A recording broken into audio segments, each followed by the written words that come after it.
What's up mga kahiwa? For today's vlogs, papakita ko sa inyo guys yung aking mga flowers kasi may mga bagong bulaklak na nagsilabasan guys. So, tara guys, and sila yung nagpapasaya sa akin sa umaga.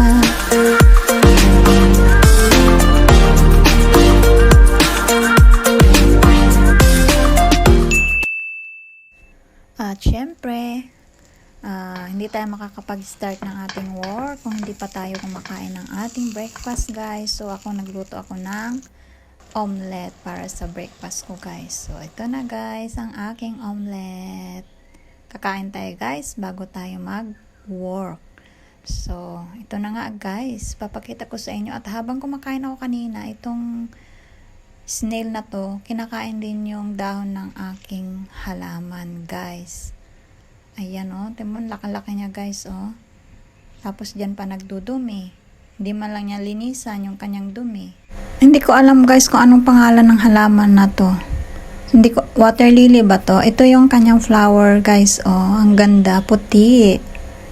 Tapos guys, yung mga dahon yan guys, inuubos lang ng mga snail na yan.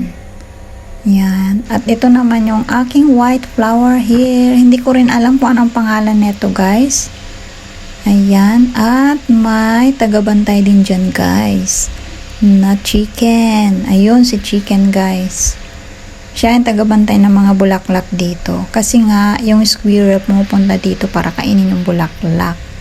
Ayan yung aking manok. Panabong yan guys. Oo, panabong yung manok na yan.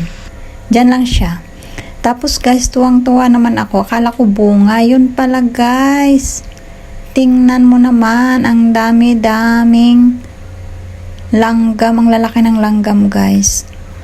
Doon sa probinsya namin dati guys, kinakain ng mga tao yung itlog ng ano na to, langgam na to. May itlog kasi yan eh, ayan o, yung malalaking ano, langgam, yung pag kinagat ka yan sobrang sakit guys.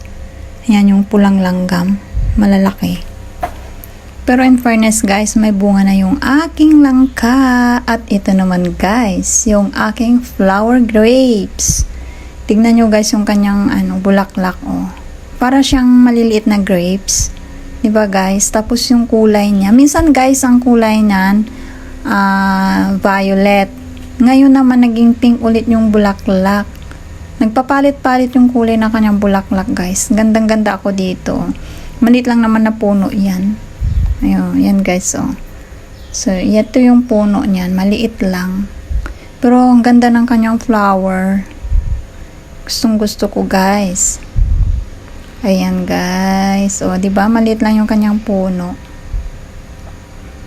Oh. Ganyan lang siya guys, kaso nga lang inuubos siya ng mga yung mga uod.